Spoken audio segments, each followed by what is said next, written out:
میں ایک واقعہ آپ کو سناتا ہوں جو خود میرے ساتھ پیش آیا. میرے پاس کئی سال پہلے کی بات ہے، جرمنی سے ایک صاحب کا میرے پاس خط آیا اور انہوں نے اپنا حال یہ لکھا کہ میں پاکستان میں تھا اور وہاں سے پھر میں روزگار کی تلاش میں جرمنی آ گیا. جرمنی جب آیا تھا تو اس وقت دین کا کوئی احساس میرے دل میں نہیں تھا، دین کی کوئی فکر میرے دل میں نہیں تھی. میں صرف دنیا کمانے کے لیے یہاں پر آ گیا تھا، تو نہ اپنے دین کی کچھ خبر تھی، نہ معلومات تھی، نہ اس پر عمل تھا. لیکن یہاں پر رہتے رہتے میں نے ایک کرسچن لڑکی سے میرے تعلقات ہو گئے اور پھر میں نے اس سے شادی کر لی. شادی کے بعد بھی کوئی دین کی طرف رغبت پیدا نہیں ہوئی، کوئی احساس پیدا نہیں ہوا. لیکن جب اولاد ہو گئی اور اولاد ذرا نشو و نما پانے لگی، ذرا سی وہ سمجھدار ہونے لگی، تو اس وقت میں نے دیکھا کہ میری کرسچن بیوی وہ اولاد کو کرسچینٹی پڑھا رہی ہے اور کرسچینٹی کی تعلیم دے رہی ہے. تو اس وقت میرے دل کا اندر کا سویا ہوا مسلمان جاگا کہ یہ میری اولاد ہے اور یہ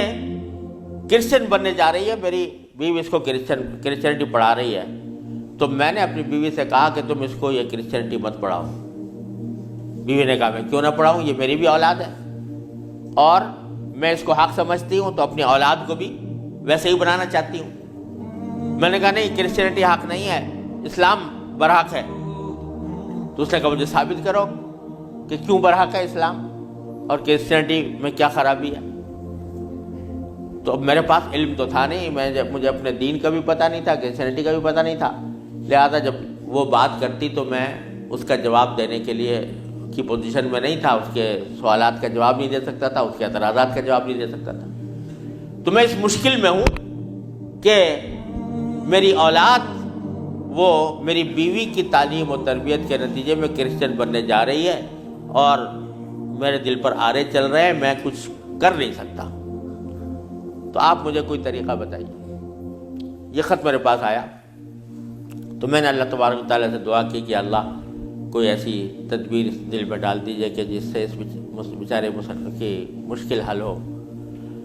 تو میں نے اس کو لکھا کہ ایک تو میری کتاب ہے واٹ از کرسچینٹی کے نام سے، جس میں کرسچینٹی کے بارے میں تفصیل ہے. تو وہ کتاب میں نے بھیجی اور ساتھ میں اس سے کہا کہ آپ اپنی بیوی سے بحث کرنا بند کر دیں، کیونکہ بحث کرنے سے کچھ فائدہ نہیں ہوگا. آپ کو خود معلومات نہیں ہے اور بحث کرنے سے ویسے بھی فائدہ نہیں ہوتا. جب بحث مباحثہ شروع ہوتا ہے تو ہر ایک آدمی چاہتا ہے دوسرے کو زیر کر دے، اس سے کوئی خاص فائدہ نہیں ہوتا. تو آپ بحث کرنا تو بند کر دیں، البتہ ان کو دو باتوں پر آمادہ کر لیں. ایک بات تو یہ کہ اس سے یہ کہیں کہ بھئی خدا کو تم بھی مانتی ہو اور میں بھی مانتا ہوں، اور یہ بھی مانتی ہو کہ خدا سے دعا کی جاتی ہے. تو آؤ ہم دونوں بیٹھ کر یہ دعا کریں، اکٹھے بیٹھ کر یہ دعا کریں کہ یا اللہ اگر اسلام برحق ہے تو ہمارا سینہ اسلام کے لیے کھول دیجئے، اس پر عمل کی توفیق عطا فرمائیے. اور اگر کرسچینٹی برحق ہے تو پھر کرسچینٹی کے اوپر ہمارا دل کو مطمئن کر دیجئے. دونوں مل کے یہ دعا کیا کریں. ایک تو اس بات پر اس کو آمادہ کریں، دوسرے اس بات پر آمادہ کریں میں کتاب بھیج رہا ہوں کہ وہ کتاب کا مطالعہ کر لیں. میں نے یہ لکھ تو دیا، اللہ تعالیٰ سے دعا بھی کی کہ اللہ میں نے لکھ تو دیا ہے، اس کو مؤثر و مفید بنا دیجئے. کچھ عرصے کے بعد اس ساتھی کا خط آیا. اس نے لکھا کہ الحمدللہ میری بیوی نے آپ کی دونوں باتیں تو مان لی ہیں اور کہا کہ یہ دعا بھی کروں گی اور یہ کتاب بھی پڑھوں گی، لیکن ابھی کوئی فرق نہیں آیا، معاملہ کیوں کا توں ہے. تو میں نے پھر ان کو خط لکھا کہ آپ گھبرائیں نہیں اور اس عمل کو جاری رکھیں، دعا کرتے رہیں، تو گھبرائیں نہیں. اس کے کچھ عرصے کے بعد ان کا خط آیا میرے پاس. اس میں انہوں نے لکھا کہ عجیب و غریب واقعہ ہو گیا وہ یہ کہ میری بیوی وہ کسی جگہ کوئی ڈگری کورس کر رہی تھی، اس سلسلے میں یونیورسٹی گئی، اور یونیورسٹی سے واپس آتے ہوئے ہم دونوں واپس آ رہے تھے، وہ گاڑی ڈرائیو کر رہی تھی، میں اس کے برابر میں بیٹھا ہوا تھا، تو اچانک اس نے گاڑی ایک جگہ روک کر اور اس نے اپنا سر اسٹیئرنگ کے اوپر جھکا لیا اور بے تحاشا رونے لگی۔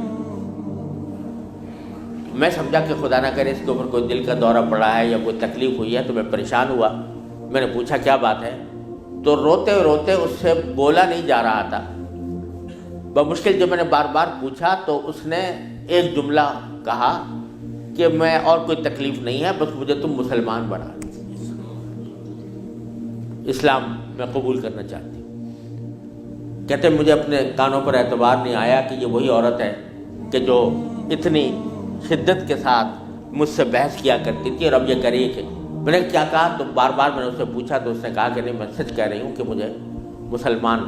ہونا ہے، تو مجھے کہیں لے جا کر مجھے مسلمان بناؤ۔ میں پھر اس کو فوراً اسلامی سینٹر میں لے گیا، وہاں جا کے اس نے کلمہ شہادت پڑھا، مسلمان ہوئی، اور اس نے خط میں لکھا تھا کہ یہ اتفاق سے یہ دن رمضان کا تھا، اور آج پہلا موقع ہے کہ ہم دونوں نے سحری میں اٹھ کر ہم دونوں نے اکٹھا روزہ رکھا ہے، اور آپ کو خط لکھ رہے ہیں، اور دوسرا خط میری بیوی کی طرف سے ہے۔ تو دوسرا خط اس کے ساتھ تھا اس کی بیوی کی طرف سے، اور اس نے مجھے لکھا تھا کہ میں آپ کا شکریہ ادا کرتی ہوں کہ آپ نے مجھے ایک ایسا طریقہ بتایا جس کے ذریعے اللہ تبارک و تعالیٰ نے مجھے ہدایت عطا فرمائی۔ تو یہ میرے خود اپنے ساتھ پیش آیا ہوا واقعہ ہے۔ اللہ تعالیٰ سے اگر ہدایت مانگی جاتی ہے وہ دعا رد نہیں ہوتی۔ یعنی بہت سی دعائیں جو ہم دنیا کے لیے مانگتے ہیں کہ یا اللہ ہمارا روزگار لگ جائے، ہماری دولت میں اضافہ ہو جائے، اس میں ضروری نہیں کہ اللہ تبارک و تعالیٰ وہی چیز دے دیں جو آپ نے مانگی ہے، اس لیے کہ بعض اوقات اللہ تعالیٰ کے علم میں ہوتا ہے کہ یہ چیز اس کو دیں گے تو اس کے لیے نقصان دہ ہوگی، کوئی اور چیز دے دیتے ہیں، اس سے اچھی چیز دے دیتے ہیں۔ بعض مرتبہ آدمی مانگتا ہے کہ مجھے میری دولت میں اضافہ ہو جائے، لیکن اللہ تعالیٰ جانتے ہیں کہ اس کی دولت میں اضافہ ہوگا تو پتہ نہیں یہ کس وادی میں جا کے گرے گا، لہذا وہ نہیں دیتے اس کو، لیکن دعا کا ثواب اس کو دے دیتے ہیں۔ اسی طریقے سے بعض اوقات دنیا کے بارے میں اگر یہ ہو کہ بھئی یا اللہ میاں مجھے محسن فرض کرو کہ بیمار ہے تو شفا مل جائے، تو بیماری کے اندر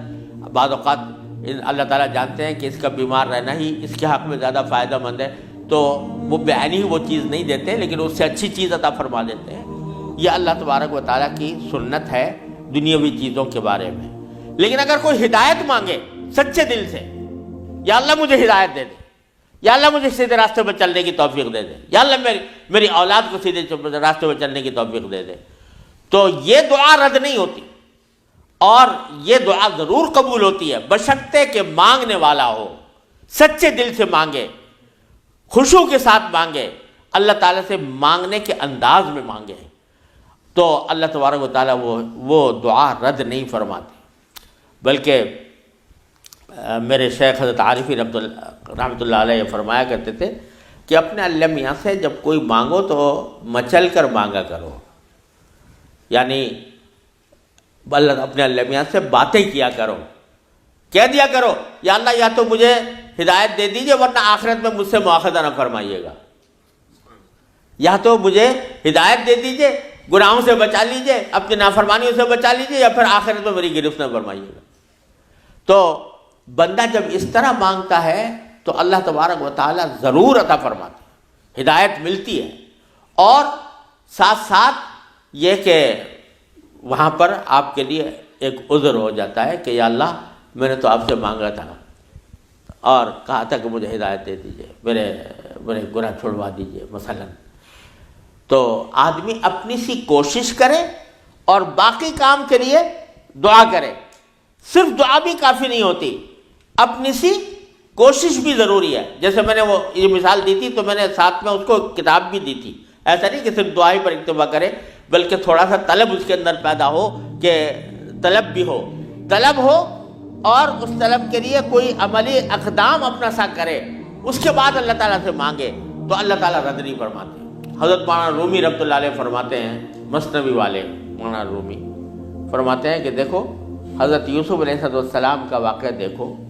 کہ ان کو جب زلیخا نے ورغلایا، گناہ کے اوپر آمادہ کرنے کی کوشش کی،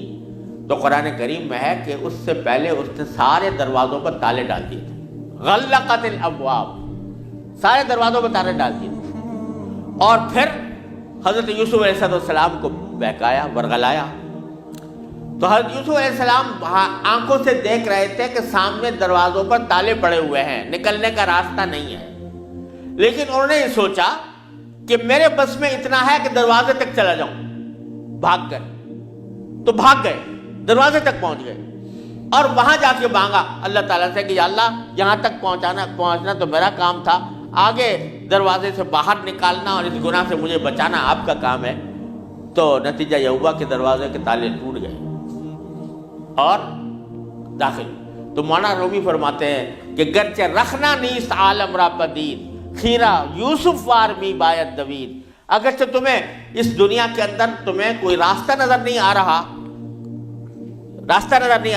گناہوں سے بچنے کا، اللہ تبارک و تعالیٰ کی نافرمانی سے بچنے کا ماحول ایسا ہے، اس سے نکلنے کا راستہ نظر نہیں آیا، لیکن خیرہ یوسف وار می باید دوید، جس طرح یوسف علیہ السلام دروازے اپنے حد تک جتنا کر سکتے تھے اس کے لیے دروازے تک دوڑ گئے، اس طرح تم بھی دوڑ جاؤ اور پھر اللہ تبارک و تعالیٰ سے مانگو، تو اللہ تبارک و تعالیٰ انشاءاللہ رد نہیں فرمائیں گے۔ اس لیے میں عرض کرتا ہوں کہ اپنے معمولات میں، روزمرہ کے معمولات میں یہ بات شامل کریں کہ رات کو سونے سے پہلے اللہ تبارک و تعالیٰ کی بارگاہ میں اپنی بھی اور اپنی اولاد کی بھی، اپنے گھر والوں کی بھی ہدایت کی دعا فرمائیں۔ اللہ یا اللہ اپنے رحمت سے ہم چاہتے ہیں کہ ایسا کریں، اپنی طرف سے کوشش بھی کر رہے ہیں، یا اللہ اپنے فضل و کرم سے اپنے رحمت سے اس کوشش کو کامیاب بنا دیجئے اور ہمارے دلوں کو پھیر دیجئے۔ قرآن کریم حضور اقدس صلی اللہ علیہ وسلم دعا تلقین فرمائی، یا مصرف القلوب صرف قلوبنا علی طاعتک، اے وہ ذات جو دلوں کو پھیرنے والی ہے، اے اللہ ہمارے دلوں کو اپنی طاعت کی طرف پھیر دیجئے، اپنی اطاعت کی طرف پھیر دیجئے۔ یہ دعا سرکار دو عالم صلی اللہ علیہ وسلم تلقین فرمائی۔ تو یہ دعا ہر روز بندہ مانگے اللہ تبارک و تعالیٰ سے، انشاءاللہ رد نہیں ہوگی، انشاءاللہ ضرور کامیابی ہوگی۔ اپنی طرف سے کوشش جاری رہے اور ساتھ ساتھ اللہ تعالیٰ سے مانگتے رہیں، انشاءاللہ یہ کوشش کبھی رائے گاہ نہیں جائے گی، اللہ تبارک و تعالیٰ اس کو ضرور قبول فرمائیں گے۔